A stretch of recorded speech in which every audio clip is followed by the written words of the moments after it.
बिस्मिल्लाहिर्रहमानिर्रहीम। अस्सलाम वालेकुम। दोस्तों, ये बात तो सभी जानते हैं कि एक दिन हमें इस दुनिया फ़ानी से कूच कर जाना है। हमने बुरे काम किए होंगे तो आखिरत में हमें जहन्नुम मिलेगी और नेक काम किए होंगे तो जन्नत मिलेगी।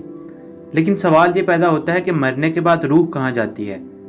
और इसके अलावा हम अपने प्यारे जिनके साथ हम दुनिया में मिलते थे, यानी हमारे माँ बाप, दोस्त, रिश्तेदार, इनके साथ हम मरने के बाद मिल सकेंगे या नहीं। इन तमाम सवालात के जवाबात हम इस्लामी रिवायात की रोशनी में जानने की कोशिश करेंगे।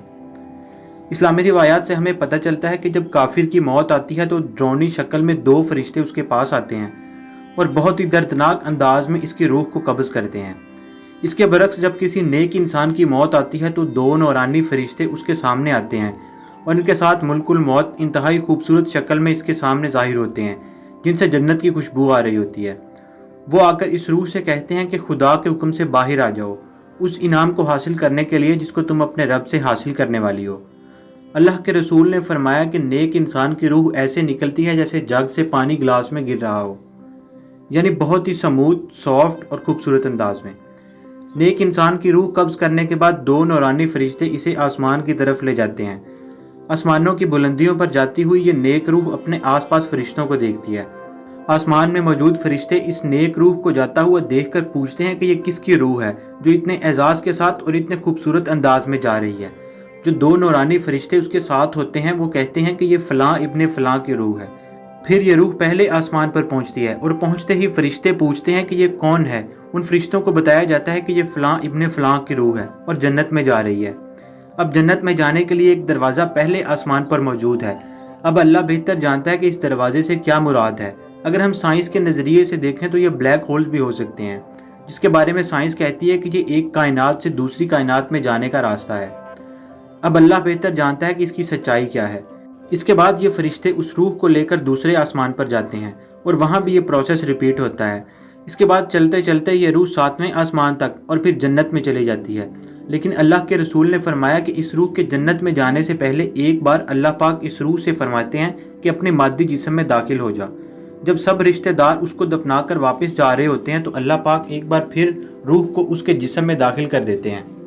उसके बाद दो फरिश्ते मनकर और नकीर उससे 3 सवाल करते हैं कि तुम्हारा रब कौन है, तुम्हारा दीन क्या है और मोहम्मद सल्लल्लाहु अलैहि वसल्लम कौन है। अगर तो मुसलमान की नेक रूह होगी तो इन सवालात के सही जवाबात उसके मुंह से निकलेंगे। इसके बाद उसकी लेफ़्ट साइड पर दोज़ख का दरवाज़ा खुलेगा और उसे बताया जाएगा कि ये वो जहन्नुम है जिससे तुमने अल्लाह के हुक्म पर अमल करके खुद को बचा लिया। और फिर उसके राइट साइड पर एक दरवाज़ा खुलता है और उसे बताया जाता है ये है वो मुकाम जो तुमने अल्लाह के अहकामात पर खुद को राज़ी करके और उन्हीं पर ज़िंदगी गुजार के हासिल किया है। यानी कि उसे अपना मुकाम पहले ही दिखा दिया जाता है कि वो जन्नत में जाने वाली रूह है या दोज़ख में। इसके बाद ये रूह 7 आसमानों की तरफ सफ़र करती है। इन 7 आसमानों की तरफ सफ़र के दौरान कहा जाता है कि एक जगह ऐसी आती है जो जन्नत और जहन्नुम की दरमियानी जगह है। ये रूहें वहाँ इंतज़ार करती हैं कि कब क़यामत आए और इनको इनके आमाल के मुताबिक जन्नत या जहन्नुम में दाखिल किया जाए, क्योंकि क़यामत से पहले ये रूहें जन्नत में दाखिल नहीं हो सकती, इसलिए ये वहाँ इंतज़ार कर रही हैं। लेकिन एक अहम सवाल जो आपके जहन में ज़रूर आया होगा कि क्या आप मरने के बाद अपने प्यारों से कभी मिल पाएंगे। अगर मैं तमाम इस्लामी रिवायात को मद्देनज़र रखते हुए आपको आसान अल्फाज में इसका जवाब दूं तो इसका जवाब है हाँ, आप मिल सकेंगे, बल्कि वो भी आपका इंतज़ार करते हैं, बिल्कुल इसी तरह जैसे आपका कोई रिश्तेदार या दोस्त किसी दूसरे मुल्क में हो और आप काफ़ी अरसे से उससे मिलने के मुंतज़िर हों। लेकिन दोस्तों, यहाँ मिलने के लिए एक शर्त है कि आपका वो दोस्त या रिश्तेदार जिससे आप मिलने के ख्वाहिशमंद हैं वो जन्नत में हो और आप भी अपने अमाल की वजह से जन्नत में जाएँ। लेकिन अगर अल्लाह ना करे कि आपका रिश्तेदार या दोस्त जिससे आप मिलने के ख्वाहिशमंद हैं वो जहन्नुम में हो और आप जन्नत में जाएं, तो आप उसको कभी नहीं देख पाएंगे और ना ही सिफारिश कर पाएंगे। बिल्कुल यही बात जहन्नुम के लिए भी है कि अगर अल्लाह ना करे आप जहन्नुम में हो और आपका कोई रिश्तेदार या दोस्त भी जहन्नुम में हो तो आप उससे मिल पाएंगे। हज़रत आयशा रज़ियल्लाहु ताला अन्हा से पूछा गया कि हज़रत मोहम्मद सल्लल्लाहु अलैहि वसल्लम के आखिरी अल्फाज क्या थे। उम्मुल मोमिनीन हज़रत आयशा रज़ियल्लाहु ताला अन्हा ने फरमाया कि हुज़ूर सल्लल्लाहु अलैहि वसल्लम के आखिरी अल्फाज सूरह मुरसलात की आयत थीं। इसके बाद जब आप सल्लल्लाहु अलैहि वसल्लम बहुत ज़्यादा बीमार हो गए तो आपने सूरह निसा की आयत 69 तिलावत फरमाई, जिसका तर्जुमा ये है, और जो लोग खुदा और उसके रसूल की अताअत करते हैं वो लोग क़यामत के रोज़ उन लोगों के साथ होंगे जिन पर खुदा ने बड़ा फ़ज़ल किया, یعنی انبیاء اور صدیق اور شہداء اور نیک لوگ، اور ان لوگوں کی رفاقت بہت ہی خوب ہے۔ دوستو اس آیت سے ہمیں یقین ہو گیا کہ جنتی روحیں مرنے کے بعد اپنے قریبی رشتہ داروں اور جنتی روحوں سے ملاقات کریں گی، اور وہ لوگ ان کے منتظر رہتے ہیں اور وہ ان کے ساتھ ہمیشہ رہیں گی۔ یہ لوگ ایک دوسرے کو پہچانیں گے اور ایک دوسرے کے ساتھ رہیں گے۔ جب حضور صلی اللہ علیہ وآلہ وسلم اس دنیا سے رخصت ہونے لگے تو آپ کی بڑی خواہش تھی کہ اپنے قریبی رشتہ داروں سے مل سکیں، ایسے لوگوں سے مل سکیں جن سے آپ بہت پیار کرتے تھے۔ آپ اندازہ لگا سکتے ہیں کہ حضور صلی اللہ علیہ وآلہ وسلم اپنی والدہ اور والد سے کتنا پیار کرتے تھے اور ان سے ملنے کے لیے کتنا بے چین ہوں گے۔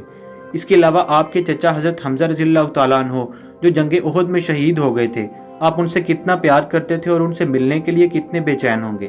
اپنی وفات سے تقریباً 4 دن پہلے حضور صلی اللہ علیہ وآلہ وسلم نے ایک صحابی سے فرمایا کہ اللہ تعالیٰ نے مجھے حکم دیا کہ میں جنت البقیع میں لوگوں کے لیے جا کر دعا کروں۔ سو آپ ان کو ساتھ لے کر جنت البقیع کے لیے روانہ ہوئے، اور وہاں پہنچ کر آپ نے فرمایا کہ اللہ تعالیٰ نے مجھے اختیار دیا کہ یا تو میں دنیا میں رہ کر دنیا کے تمام خزانوں کی چابیاں اپنے پاس رکھوں یا پھر اللہ سے ملاقات کے لیے آ جاؤں۔ صحابی نے یہ سنا تو فرمایا کہ اے اللہ کے رسول، ہمیں آپ کی ضرورت ہے، آپ ہمارے پاس رہیں اور ہمیں چھوڑ کر مت جائیں۔ اللہ کے رسول نے فرمایا کہ میں پہلے ہی اللہ سے ملاقات کا فیصلہ کر چکا ہوں، یعنی میں نے اللہ کو چن لیا ہے۔ سو حضور صلی اللہ علیہ وآلہ وسلم اس کے 4 دن بعد انتقال فرما گئے۔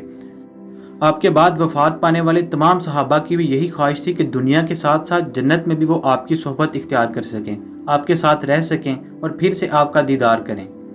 ان صحابیوں کی سب سے بڑی خواہش یہ تھی کہ مرنے کے بعد انہیں حضور صلی اللہ علیہ وآلہ وسلم کا دیدار نصیب ہو۔ آپ صلی اللہ علیہ وآلہ وسلم نے حضرت فاطمہ رضی اللہ تعالی عنہا سے فرمایا کہ موت کے بعد جو نیک روح مجھ سے سب سے پہلے ملے گی وہ فاطمہ تم ہوگی، اور بالکل ایسا ہی ہوا۔ ان کی وفات کے 4 یا 6 مہینے بعد ہی حضرت فاطمہ رضی اللہ تعالی عنہا کا انتقال ہو گیا اور انہوں نے اپنے والد سے ملاقات کی۔ جب حضرت بلال حبشی رضی اللہ تعالی عنہ کی موت کا وقت قریب آیا تو ان کی بیوی نے ان کے کمرے میں آ کر کہا کہ ہائے، آج تو کتنا دکھ کا دن ہے۔ لیکن حضرت بلال رضی اللہ تعالی عنہ نے یہ سنا تو فرمایا کہ میرے لیے تو یہ بڑی خوشی کا دن ہے، کیونکہ میں اپنے آقا حضرت محمد صلی اللہ علیہ وآلہ وسلم اور اپنے ساتھیوں سے ملاقات کرنے والا ہوں۔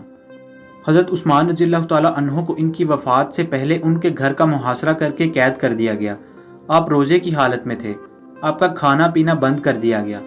اسی رات آپ کو خواب میں حضور صلی اللہ علیہ وآلہ وسلم کی زیارت نصیب ہوئی۔ انہوں نے حضرت عثمان رضی اللہ تعالیٰ عنہ سے فرمایا، اے عثمان، انہوں نے تمہیں کھانے پینے سے باز رکھا ہوا ہے، کیا تم پر کھانا پینا بند کر دیا گیا ہے؟ حضرت عثمان رضی اللہ تعالیٰ عنہ نے فرمایا، جی میرے آقا۔ اس پر حضور صلی اللہ علیہ وآلہ وسلم نے فرمایا، فکر مت کرو، کیونکہ یہ روزہ تم ہمارے ساتھ افطار کرو گے، جس سے یہ ظاہر ہوا کہ جنتی روحیں ایک دوسرے سے مل سکیں گی، یہاں تک کہ حضرت محمد صلی اللہ علیہ وآلہ وسلم سے بھی ملاقات کریں گی، کیونکہ جنت میں جتنے بھی لوگ موجود ہیں وہ سب ایک دوسرے سے مل سکیں گے۔ لیکن دوستو، اس کے لیے یہ شرط ہے کہ ہمیں جنت میں جانا ہوگا، اور جنت میں جانے کے لیے اللہ اور اس کے رسول صلی اللہ علیہ وآلہ وسلم کے بتائے ہوئے طریقے کے مطابق زندگی گزارنا ہوگی۔ اپنے پیاروں سے ملنے کے لیے ہمیں اس دنیا کے امتحان میں کامیاب ہونا پڑے گا، جس کے لیے ہمیں ہر لمحہ کوشش کرنا ہوگی۔ دوستو، اگر آپ کو یہ ویڈیو پسند آئی ہے تو ویڈیو کو لائک ضرور کیجئے اور دوسروں کے ساتھ بھی شیئر کیجئے۔ مزید انفارمیٹیو ویڈیوز دیکھنے کے لیے میرا چینل ضرور سبسکرائب کیجئے۔ ملتے ہیں اگلی انٹرسٹنگ ویڈیو میں، تب تک کے لیے اپنا بہت خیال رکھیے گا۔ Thanks for watching this video. اللہ حافظ۔